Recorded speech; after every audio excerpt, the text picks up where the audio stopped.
അനുഗ്രഹിക്കപ്പെട്ട നല്ല സമയത്തിനായി ഞാൻ ദൈവത്തെ സ്തുതിക്കുന്നു, സ്തോത്രം ചെയ്യുന്നു.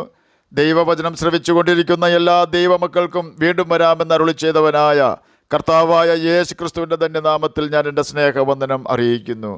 ഇന്നത്തെ അല്പസമയത്തെ ചിന്തയ്ക്കായി 6-ാം സങ്കീർത്തനം 2-ാം വാക്യം നമുക്ക് വായിക്കാം. യഹോവേ, ഞാൻ തളർന്നിരിക്കുന്നു, എന്നോട് കരുണയുണ്ടാകണമേ. യഹോവേ, എൻ്റെ അസ്ഥികൾ ഭ്രമിച്ചിരിക്കുന്നു, എന്നെ സൗഖ്യമാക്കണമേ. അനുഗ്രഹിക്കപ്പെട്ട ഒരു വേദവാക്യമാണ് നാം കേട്ടത്. 6-ാം സങ്കീർത്തനം ദാവീദാണ് എഴുതിയതെന്ന് ശീർഷകത്തിൽ രേഖപ്പെടുത്തിയിരിക്കുന്നു. തൻ്റെ പാപനിമിത്തം ദൈവം കോപിക്കുകയും അവനെ കഠിനമായി ശിക്ഷിക്കുകയും ചെയ്തു. ദാവീദിൻ്റെ ദേഹി ആത്മാവിൽ ആ ശിക്ഷ വ്യാപരിച്ചു. ദൈവം അവനെ വളരെയധികം സ്നേഹിച്ചിരുന്നു. ശമൂവേലിനോട് കർത്താവ് പറയുകയാണ്, എൻ്റെ ഹിതമെല്ലാം ചെയ്യുന്ന എനിക്ക് ബോധിച്ച ഒരു പുരുഷനെ ഞാൻ കണ്ടെത്തിയിരിക്കുന്നു. എന്തിനു വേണ്ടി? രാജ്യം ഭരിക്കുന്ന ശൗലിനെ നീക്കിക്കൊണ്ട് ഇസ്രയേലിൻ്റെ രാജാവായി വാഴുവാൻ. നാം ദൈവത്തിന് അനുകൂലമായി ചിന്തിക്കുകയും സംസാരിക്കുകയും വിശുദ്ധിക്ക് വേണ്ടി നിലവിളിക്കുകയും കർത്താവിനോടും അവൻ്റെ വചനത്തോടും കൂറ് പുലർത്തുകയും നമ്മുടെ സന്തോഷം യേശുവിലും അവൻ്റെ വചനത്തിലും ആയിരിക്കുകയും ചെയ്യുമ്പോൾ ദൈവം നമ്മെ നോക്കി പറയുന്നതും എനിക്ക് ബോധിച്ച പുരുഷൻ അഥവാ എനിക്ക് ബോധിച്ച മകൾ എന്നാണ്.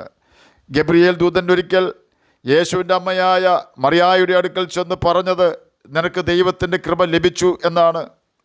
എന്തായിരിക്കും യേശുവിൻ്റെ അമ്മയായ മറിയയ്ക്ക് ദൈവത്തിൻ്റെ കൃപ ലഭിക്കുവാനുണ്ടായ കാരണം എന്ന് ചോദിച്ചാൽ, മറിയ വിശുദ്ധിക്ക് വേണ്ടിയും നീതിക്ക് വേണ്ടിയും വളരെ ആഗ്രഹിച്ച ഒരു ദൈവമകളായിരുന്നു.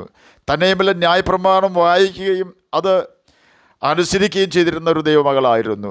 ദാനിയേൽ എന്തുകൊണ്ടാണ് ഏറ്റവും പ്രിയ പുരുഷനായ ദാനിയേലെ എന്ന വിളി ദൈവത്തിൽ നിന്ന് കേട്ടത് എന്ന് ചോദിച്ചാൽ, നീതിക്കും വിശുദ്ധിക്കും ഒരു ദാഹം ബാലനായ ദാനിയേലിൽ ദൈവം കണ്ടു.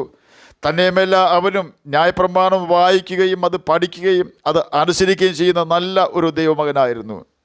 എൻ്റെ നീതിമാൻ വിശ്വസ്തനാണെങ്കിൽ നിലനിൽക്കും, പിന്മാറുന്നുവെങ്കിൽ എൻ്റെ ഉള്ളത്തിന് അവനിൽ പ്രസാദമില്ല എന്ന് എബ്രായർക്ക് എഴുതിയ ലേഖനം 10-ാം അധ്യായം 38-ാം വാക്യത്തിൽ രേഖപ്പെടുത്തിയിരിക്കുന്നു. ദൈവത്തിൻ്റെ സ്വഭാവം ത്യജിപ്പാൻ അവന് കഴിയുകയില്ല എന്ന് നന്നായി മനസ്സിലാക്കിയൊരു ഭക്തനാണ് ദാവീദ്. കാരണം ശൗലുമായുള്ള ബന്ധത്തിൽ ദാവീദിനെ കൊല്ലുവാൻ ശ്രമിച്ച എല്ലാ ഘട്ടങ്ങളിലും ദൈവം തക്ക സമയത്ത് ദാവീദിൻ്റെ രക്ഷയ്ക്കായി എത്തിയിട്ടുണ്ട്. എന്തുകൊണ്ടാണെന്ന് ചോദിച്ചാൽ, ദാവീദ് ദൈവസന്നിധിയിൽ പാപം ചെയ്യാത്തവനായിരുന്നു. നാം പാപം ചെയ്യുമ്പോൾ നമ്മുടെ ആത്മാവിന് ആദ്യം സമാധാനം നഷ്ടമാവുകയും ആ സമാധാന നഷ്ടം വ്യസനമായും ക്ഷീണമായും ദേഹിയെ ബാധിക്കുകയും തുടർന്ന് ദേഹത്തെ ബാധിക്കുകയും ചെയ്യുന്നു. സങ്കീർത്തനക്കാരൻ 6-ാം സങ്കീർത്തനം 2-ാം വാക്യത്തിൽ പറയുകയാണ്, യഹോവേ, ഞാൻ തളർന്നിരിക്കുന്നു, എന്നോട് കരുണയുണ്ടാകണമേ. യഹോവേ, എൻ്റെ അസ്ഥികൾ ഭ്രമിച്ചിരിക്കുന്നു, എന്നെ സൗഖ്യമാക്കണമേ. എത്രമാത്രം ദൈവം നമ്മെ സ്നേഹിക്കുന്നുവോ അത്രമാത്രം നമ്മുടെ തെറ്റുകൾക്ക് അവൻ ശിക്ഷ അയക്കുന്നു. നാം അവൻ്റെ വിശുദ്ധി പ്രാപിക്കുക എന്ന ലക്ഷ്യത്തോടെയാണ് അവൻ നമ്മെ ശിക്ഷിക്കുന്നത്. ചിലപ്പോൾ രോഗമായിരിക്കും, ചിലപ്പോൾ മറ്റു ചില പ്രതിസന്ധികളായിരിക്കും. ദൈവത്തിൻ്റെ ഉദ്ദേശം ഒന്ന് മാത്രം, നാം നശിച്ചു പോകരുത്. ദാവീദ് നിലവിളിക്കുകയാണ്, ദൈവത്തിൽ നിന്നും അകന്നു പോയാൽ നമ്മുടെ ജീവിതത്തിലും ചില ശോധനകൾ വന്നേക്കാം. എന്നാൽ എല്ലാ രോഗവും ദൈവത്തിൻ്റെ ശിക്ഷയാണെന്നോ രോഗം വരുന്നത് പാപമൂലമാണെന്നോ ഒന്നും ചിന്തിക്കരുത്. രോഗം വരുവാൻ അനേക സാഹചര്യങ്ങൾ ഇന്ന് ഭൂമിയിലുണ്ട്. ദൈവമക്കൾക്കും ദൈവദാസന്മാർക്കും രോഗം വരാം. ഹിസ്കിയാവിന് മരിക്കത്തക്ക രോഗം വന്നത് അവൻ്റെ പാപനിമിത്തമായിരുന്നില്ല. പിറവി കുരുടന് അവൻ കുരുടനായി പിറന്നത് അവൻ്റെയോ അവൻ്റെ മാതാപിതാക്കളുടെയോ പാപനിമിത്തമായിരുന്നില്ല എന്ന് കർത്താവായ യേശു ക്രിസ്തു തന്നെ പ്രഖ്യാപിച്ചിട്ടുണ്ട്.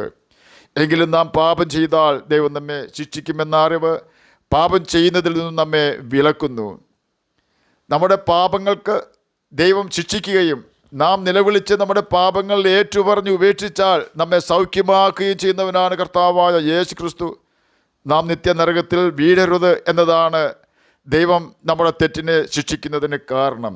നാം നശിച്ചു പോകുന്നത് നമ്മുടെ പിതാവിന് ഇഷ്ടമല്ല. കാരണം നമുക്ക് വേണ്ടി അവൻ അനുഭവിച്ച വേദനയും നിന്ദയും അത്ര വലുതാണ്. ആകയാൽ നമുക്ക് കർത്താവിൻ്റെ പാദപീഠം അണയാം. അവൻ്റെ പക്കൽ ധാരാളം വീണ്ടെടുപ്പുണ്ട്. അവൻ ധാരാളം കരുണ കാണിക്കും. തളർന്നിരിക്കുന്നവരെ താങ്ങുന്നവനാണവൻ. ചതഞ്ഞ ഓട അവൻ ഒടിച്ചു കളയുകയില്ല, പുകയുന്ന തിരി കെടുത്തിക്കളയുകയുമില്ല. അവൻ നമ്മെ സൗഖ്യമാക്കുന്ന യഹോവയാണ്. ദേഹി ആത്മാവിൽ പൂർണ്ണ സൗഖ്യവും പൂർണ്ണ വിശ്രമവും പൂർണ്ണ സമാധാനവും അവൻ നമുക്ക് തരും. ആകയാൽ അവൻ്റെ കൽപ്പനകൾ പ്രമാണിച്ചുകൊണ്ട് അവനെ നമുക്ക് സ്നേഹിക്കാം, നിത്യജീവൻ അവകാശികളായി തീരുകയും ചെയ്യാം. അതിന് കർത്താവ് നമ്മെ സഹായിക്കട്ടെ എന്ന് പ്രാർത്ഥിച്ചുകൊണ്ട് ഞാൻ എൻ്റെ വാക്കുകളിൽ നിന്ന് വിരമിക്കുന്നു. നമുക്ക് പ്രാർത്ഥിക്കാം. ഞങ്ങളെ സ്നേഹിക്കുന്ന സ്വർഗീയ പിതാവേ, നല്ല വചനത്തിനായി അങ്ങയെ സ്തുതിക്കുന്നു, സ്തോത്രം ചെയ്യുന്നു. എന്നെ കേൾക്കുന്ന ഏതെങ്കിലും പ്രിയപ്പെട്ടവർ രോഗത്താൽ ഭാരപ്പെടുന്നുവെങ്കിൽ അങ്ങ് അവർക്ക് സൗഖ്യം കൊടുക്കണമേ. അങ്ങയുടെ വചനം പ്രമാണിച്ചുകൊണ്ട് അങ്ങയെ സ്നേഹിക്കുവാനും നിത്യജീവൻ അവകാശികളായി തീരുവാനും അടിയനെ കേൾക്കുന്ന അങ്ങയുടെ കുഞ്ഞുങ്ങളെ സഹായിക്കണമേ. പഠിക്കുന്ന കുഞ്ഞുങ്ങൾക്ക് പഠിക്കുവാനുള്ള ബുദ്ധിയും ജ്ഞാനവും ഓർമ്മശക്തിയും കൊടുക്കണമേ. സ്വന്തമായി ഭവനമില്ലാത്തവർക്ക് സ്വന്തമായി സ്ഥലവും വീടും കൊടുത്ത് സഹായിക്കണമെന്ന് അടിയൻ പ്രാർത്ഥിക്കുന്നു. പ്രാർത്ഥന കേട്ടതിനായി സ്തോത്രം. യേശുവിൻ്റെ നാമത്തിൽ തന്നെ ആമേൻ. കർത്താവ് എല്ലാവരെയും അനുഗ്രഹിക്കട്ടെ. സ്തോത്രം.